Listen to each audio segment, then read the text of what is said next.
Great. Thank you, Dr. Belcher. Hello, everyone. Hi. As per Dr. Belcher's introduction, my research this summer focused on transitions to community-based HIV care following incarceration among persons living with HIV in South Africa. And my mentor for the summer was Dr. Christopher Hoffman, and I was also assisted greatly by Dan Wozniak, the doctoral student. And I have nothing to disclose.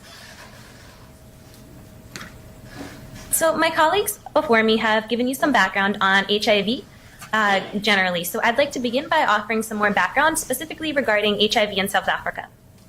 So amongst all persons in the world with HIV, 1 in 5 of those persons resides in South Africa. While South Africa as a country has made significant strides in decreasing HIV, the excess deaths attributed to HIV exceed 150,000.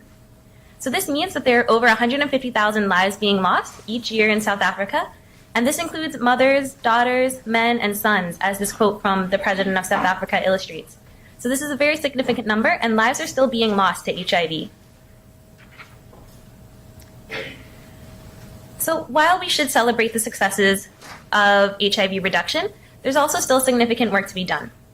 In terms of the global UN AIDS HIV targets, 90-90-90 goals that suggest or challenge countries to have 90% of their population who has HIV aware of their status, 90% of those persons on HIV treatment, and 90% of those persons to be virally suppressed, South Africa's numbers stand at 86, 65, and 81% respectively.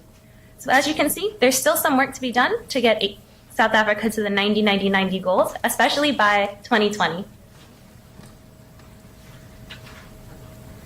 So in order to help reach these goals, South Africa has developed a national strategic plan, which includes focused interventions for key populations. So among these key populations are specifically inmates, persons who are incarcerated, either in prison or in jail settings. So this brings me to the focus of our study, HIV and incarceration. But what's the intersection between these two topics? So we know that 1 in 7 persons who are infected with HIV will interact with a correctional facility each year, but this is specific to the US. We still need more information about HIV and incarceration in other countries. In general, we know that about 9 in 10 new HIV infections are spread by a person who was out of care, but living with HIV. So this means that a person who had HIV but was not engaging regularly with the healthcare system. About 50% of persons diagnosed with HIV in various settings will not enter continuous care, contributing to the transmission rates. And relating this all back to our population of persons who are incarcerated, 4% of persons who had been previously incarcerated globally received continuous antiretroviral therapy. So this is significantly lower than we'd like to see it. This brings me to my research question for the summer. What are the factors associated with transitions to community-based HIV care among persons living with HIV who are released from incarceration in South Africa? Specifically, I was interested in the impact that current in-facility reintegration programs could have on linkage to care outcomes. And I'll talk about what these programs are in a moment. And secondly, I was interested in how prior incarceration affected linkage to care. Now, on to the methods. So my specific study was a sub-study of the larger iTuba-Link multi-site study, and we focused specifically on the cohort of participants who were diagnosed with HIV. Linkage to care was our primary outcome, and we defined it as the patient reporting that they had registered with HIV care at a HIV-specific clinic, submitted a specimen for laboratory testing, or that they had been issued medication for HIV. We conducted our analysis with the assumption that if a person was lost to follow-up or had missing data for all follow-up points, that they were unlinked to care, meaning that they had not sought out HIV treatment after release from incarceration. This left us with a total of 420 participants in our sample. So now I'd like to introduce you to some of our participants. Overall, of the 420 in our sample, about 14.8% were females, and the sample had a median age of 33.5. The majority of our participants were taking ARVs at the time of release, and almost half had been incarcerated at least one time previously. In terms of participants with follow-up, about 63.1% of our sample was able to be followed up, and 60.7% linked to care. So one factor that we found was interesting was that the majority of our participants, 73.1%, had attended one or more reintegration programs during incarceration. So what are these reintegration programs, and why are so many participants potentially attending them? So reintegration programs are different programs that include topics or aims such as restorative justice, anger management, or those listed here in the green table that are offered to participants during their incarceration period. So in the prison setting or the jail setting, but they may be offered to different participants. They're not necessarily mandatory, and they can be offered at varying schedules. So they're intermittent, and the quality might vary as well.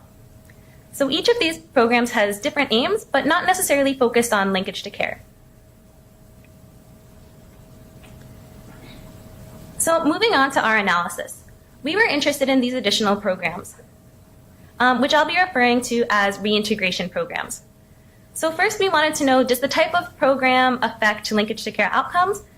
But secondly, does the number of programs attended affect linkage to care outcomes as well? If you look at the percentages here, it's interesting to note that 63.1% of our participants who linked to care attended the life skills program, and 56.5% attended the anger management program.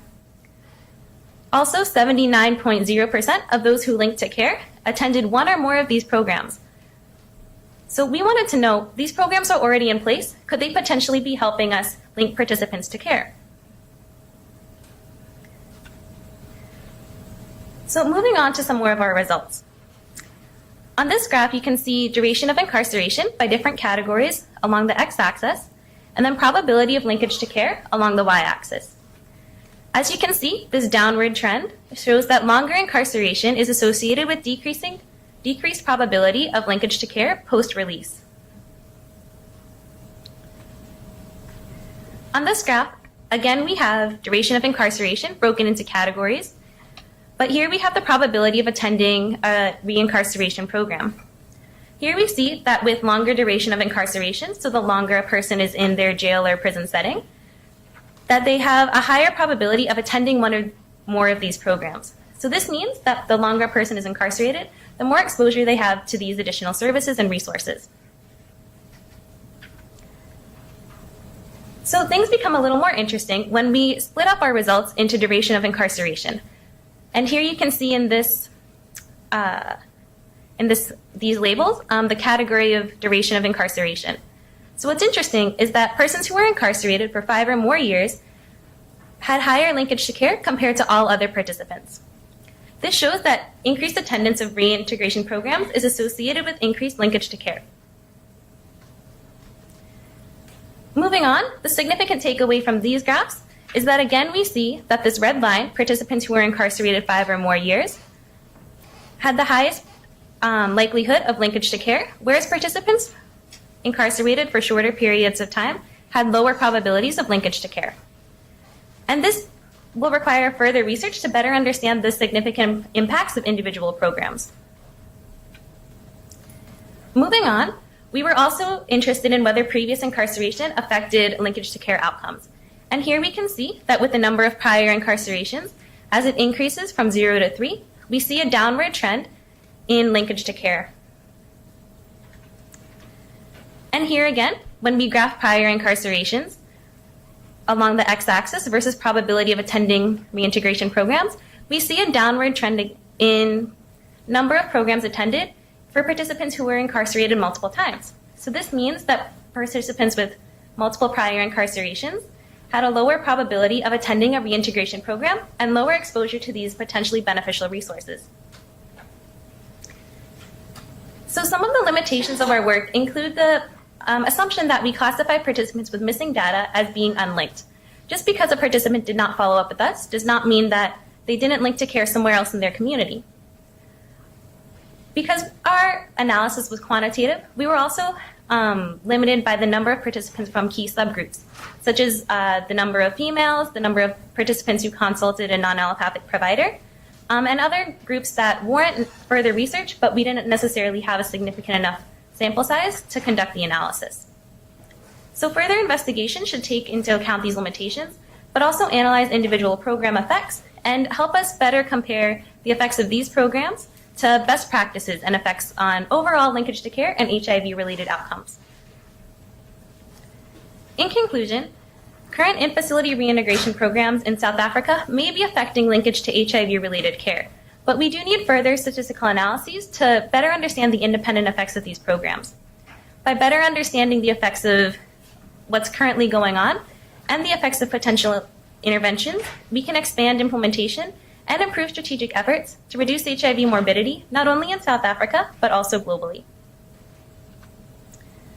And I'd just like to take a moment to thank all of the people who made this summer possible, especially my mentor, Dr. Hoffman, for welcoming me to work on the ITUBA study, Dan Wozniak, for all of his tremendous guidance throughout the summer, and this analysis would not have been possible without him. Everyone who makes the Ferguson program possible, thank you for this amazing experience. And the ITUBA research team who collected this data and the study participants, as well as our funders. Thank you, and I'd be happy to address any questions.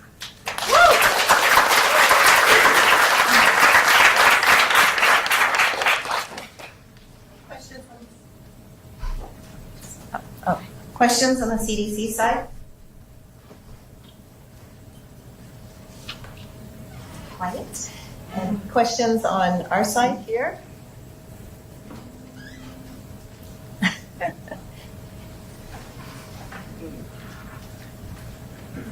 Thank you for that presentation, people. I'm a little rusty on my linear regression. So, like, if you go back to your graphs, the p-values, can you explain kind of what's significant as far as, like, are these like compared to, like, overall? Like, if you were to compare that to overall reintegration programs, is there not an overall trend that's decreasing? Or something similar to that question makes sense? I believe so. So if I understand your question, you're asking kind of where was there significance in the results? Yeah. So the asterisks above the confidence interval show where the results were significant, or where the p-value was significant. So for example, on this slide, we saw that for participants with higher number of prior incarcerations from 0 to 3, the probability of attending reintegration programs, the overall trend decreased. And in comparison, so comparing 1 prior incarceration to 0, there was a significant difference. Does that answer your question? Yeah. Okay. Any other questions? Anyone? So, it's interesting. So the longer individuals stay, then the more likely they are to take advantage of reintegration plus the linkages of care. But then you have this revolving door type of situation where you have multiple incarcerations. I'm just wondering if that's a different population. Do you have a hypothesis on why that might be, or did you have that information? Oh. So, thank you. So there are significant differences between the key population of persons with prior incarcerations compared to those with 0 prior incarcerations. And just to clarify, everyone in this study was incarcerated at the time of enrollment. So prior incarcerations refers to before that episode of incarceration. So as Dr. Belcher kind of alluded to, participants who were previously incarcerated were more likely to be male, but of note, they were more likely to have no source of income, so be unemployed or no other source of formal employment, have no educational qualification, and to clarify, that means no form of technical degree or graduate bachelor's or high school degree. And what was also interesting was most of them were, there was below the poverty line, so there were a higher number of participants with prior incarceration who were below the poverty line. And there was a significant number who rated their care in the community as fair or negative compared to the care they were receiving during incarceration. suggesting that maybe they're from medically underserved communities and are less satisfied with care in that setting. So overall, it's a higher risk. So I was just saying, so overall, it's a higher risk population who actually probably would benefit from reintegration. Yeah. So there may be some additional types of services or motivational interviewing or counseling that would help them to get more engaged in those services. Any other questions? Dr. Belcher, Yes. we here at CDC are having trouble hearing when the mic is not all the way up to people's mouths. Is there any way you guys could talk louder or maybe turn up the Zoom volume? We'll just talk into the mic with the mic there. So is this mic better? Is this mic better?